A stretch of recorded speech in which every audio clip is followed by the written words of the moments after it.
এটা কথাটো হল কি যে বিৰোধী দলে য'ত মাতিব লাগে তাত নামাতে। অসমত যে হাজাৰ হাজাৰ গৰু কুৰবানী হৈ আছে, মাতিব ক'ত লাগে? জীয়াই থকা গৰুত মাতিব লাগে নে যোনে গৰু মাৰি আছে সেইটোত মাতিব লাগে? কংগ্ৰেছ দলক মই চেলেঞ্জ কৰিব পাৰোঁ যে কুৰবানীৰ ওপৰত তেওঁলোকৰ মাত মাতাৰ সাহসে নাই। আমি যেনেকৈ বিজেপিয়ে ক'ব পাৰোঁ যে ইছলামে গৰুৰ কুৰবানীটোক কেতিয়াও মান্যতা কৰা নাই, যিকোনো জন্তুৰ কুৰবানী হ'ব পাৰে নে নোৱাৰে কওক?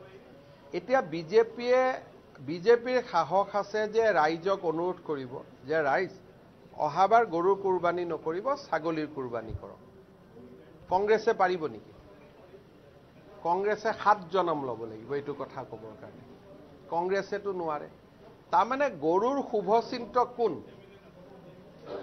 আজিলৈকে কেতিয়াবা এই যে দোকানে পোহৰে নামঘৰ মন্দিৰৰ সন্মুখত গৰু বিক্ৰী হৈ থাকে, কংগ্ৰেছে ক'ৰবাত প্ৰতিবাদ কৰা দেখিছে নেকি?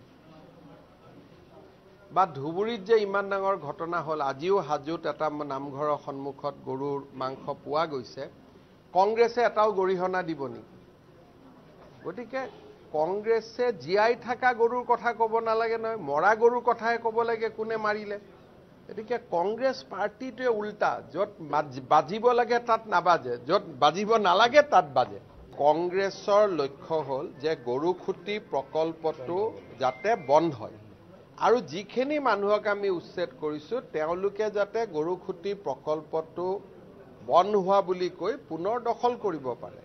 যোৱাকালি গৰু খুঁটি ৰাইজে কি ক'লে যে আমি তেজ দিম, কিন্তু আমি ইয়াত কাকো সোমাব নিদিওঁ। গতিকে কংগ্ৰেছক ইমান ডাঙৰ ৰাইজে উত্তৰ দিয়াৰ পিছত মই আৰু উত্তৰ দিয়াৰ কোনো প্ৰয়োজন নাই। দ্বিতীয়তে আপোনালোকে মনত কৰক যে এতিয়া নাৰেংগী কৰোৱাৰ দলং হৈ যোৱাৰ পিছত গৰু খুঁটিৰ মাটিৰ ভেলু কিমান বাঢ়ি যাব, আৰু এই মাটিৰ অধিকাৰ কাৰ লগত? থলুৱা ৰাইজৰ লগত। আজি যদি গৰু খুঁটি সময়ত উচ্ছেদ নহ'লহেঁতেন, এই যে মস্ত দলং হোৱাৰ পিছত ওচৰৰ গোটেই মাটিৰ ভেলুৱেশ্যন বাঢ়িব, এইটোতো আমাৰ খিলঞ্জীয়া মানুহে নাপালেহেঁতেন। এতিয়া গৰু খুঁটিৰ ভিতৰত অকল এগ্ৰিকালচাৰে নহয়, দুদিন পিছত গৰু খুঁটিত চৰকাৰী প্ৰকল্পও কৰিব পৰা হ'ব। বোলে উদ্যোগ এটা আনিব লাগে, উদ্যোগো আনিব পাৰিব, মাটি আছে। ক'ৰবাত বোলে এখন হস্পিটেল কৰিব লাগে, তাকো কৰিব পাৰিব, কাৰণ গুৱাহাটী ওচৰ হ'ব, মঙলদৈ ওচৰ হ'ব। সেইকাৰণে মই ভাবোঁ যে কংগ্ৰেছ দলে বুজি পাইছে যে আমাৰ প্লেনবিলাক চব ফেইল। আৰু আপোনালোকে দেখিছে যে গৰু খুঁটি আজি প্ৰকল্পটো প্ৰায় লাভৰ মুখলৈকে আহি আছে, কিন্তু মই লাভ বিচৰা নাই, মই মাত্ৰ মাটিটো ৰক্ষণাবেক্ষণহে বিচাৰিছোঁ। লাভটোতো আহিব মাটিৰ ভেলুৱেশ্যন দি। সেইকাৰণে মোক কোনেও এইটো মোৰ লক্ষ্য নহয় যে গৰু খেতিৰ শাক চব্জি বিকি কোনোবাই প্ৰফিট কৰিব লাগে। প্ৰফিট কৰিবৰ কাৰণে আকৌ খাৰুপেটীয়াৰ দৰে তাত ভেজাল ফাৰ্টিলাইজাৰ মাৰিব লাগিব, তেতিয়াহে গৈ চব্জিৰ প্ৰফিট হ'ব, নহ'লে প্ৰফিট নহয়। কিন্তু প্ৰফিট ক'ৰ পৰা হ'ব? মাটিৰ ভেলুৱেশ্যনটোৰ পৰা।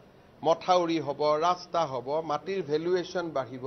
গতিকে গৰু খুঁটিৰ উচ্ছেদৰ সময়ত তাৰ মাটিৰ দাম যদি আজি 1 টকা আছিলে, আজি তাৰ মাটিৰ দাম 100 টকা হৈ গ'ল। গতিকে কোনোবাই যদি ইকনমিক্স জানে আৰু লাভ আৰু লোকচানৰ যদি হিচাপ কৰিব খোজে, আজি গৰু খুঁটিৰ মাটিৰ আজি যদি কোনোবাই বিক্ৰী কৰে, আৰু আগত সন্দেহজনক লোকৰ হাতত গৰু খুঁটি থাকোঁতে মাটিৰ তাতে বিঘা 1000ও নাছিল, আজিৰ দিনত তাৰ মাটিৰ বিঘা 1 লাখ হৈ গ'ল। গতিকে ভেলুৱেশ্যন কোনে বঢ়োৱালে? গৰু খুঁটি। সেইকাৰণে কংগ্ৰেছৰ কোনো মোৰ দুখ লাগে পাৰ্টিটোলৈ, যিটো পাৰ্টিয়ে কুৰবানীৰ বিৰুদ্ধে মাত মাতিব নোৱাৰে, নামঘৰত গৰু থলে মাত মাতিব নোৱাৰে, সেই পাৰ্টি আকৌ এটা গৰুৰ ৰাজনীতি কৰি আছে। গতিকে তেওঁলোকক আপোনালোকে ক'ব যে অদৰকাৰী সময় নষ্ট কৰিব নালাগে, ভাল কামত সময় নষ্ট কৰক। তো ভোটদানৰ ছেপ্টেম্বৰত হ'ব, দুৰ্গা পূজাৰ আগতে ফলাফলো ঘোষণা হ'ব। আপোনালোকে সকলোৱে জানে যে BTC ইলেকশ্যনটো এছেম্বলি আৰু পাৰ্লিয়ামেণ্টৰ দৰে নহয়। ইয়াত সকলো পাৰ্টিয়ে নিজে নিজে খেলে, আকৌ এছেম্বলি পাৰ্লিয়ামেণ্টত আমি যুটীয়াভাৱে খেলোঁ। গতিকে BTC ইলেকশ্যনটো এটা সকলোৰে লগত বন্ধুত্বমূলক ভাৱেৰে বিজেপিয়ে নিজে প্ৰতিদ্বন্দ্বিতা কৰিব, কিন্তু কাকো আমি সমালোচনা নকৰোঁ।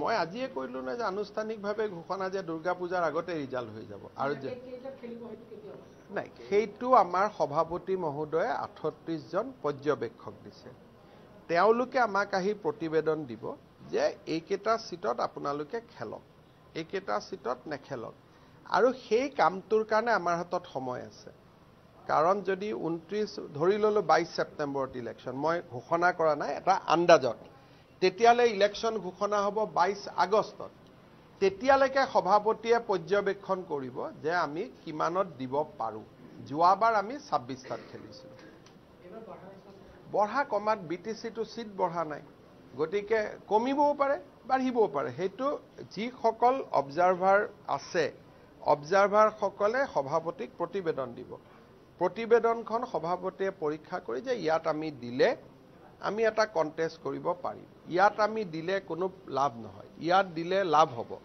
এই গুটে বিষয়খিনি সভাপতিয়ে এটা সিদ্ধান্ত ল'ব আৰু আমাৰ দলত আপোনালোকে জানে যে আমি সকলো কথা চিন্তা চৰ্চা ভাবি চিন্তি কৰো আৰু আমাৰ এটা ডাঙৰ চিন্তাও থাকিব যাতে ইলেকশ্যনৰ কাৰণে বিটিসিৰ পৰিবেশটো বেয়া নহয় ইলেকশ্যন আহিব যাব কিন্তু বিটিসিত আমি যেটো শান্তি আনিলো সকলোৱে লগ লাগি সেই শান্তিটো কোনো কাৰণতে এমচিএল ইএম হোৱাৰ কাৰণে হেতু বেয়া হ'ব নালাগে সেইকাৰণে বিজেপিৰ লক্ষ্য ইলেকশ্যন পিছত বিটিএডিত শান্তি আগত শান্তি থাকিলে ইলেকশ্যন চলি থাকিব সেইকাৰণে আমাৰ প্ৰত্যেকটো কাম আমি মেচিউৰডলি কৰিম ভাবি চিন্তি কৰিম যাতে কোনো বোলে বিজেপি অমুকটো কৰিলে কাৰণে আজি বিটিএডিত আকৌ গণ্ডগোল হৈ গ'ল তেনেকুৱা পৰিবেশ যাতে নহয় আমি সম্পূৰ্ণ এটা বিটিএডিৰ ভৱিষ্যতৰ কথা চিন্তা কৰিহে আমি ইলেকশ্যন খেলিম কাৰণ এই শান্তি মোদী ডাঙৰীয়াই অনা শান্তি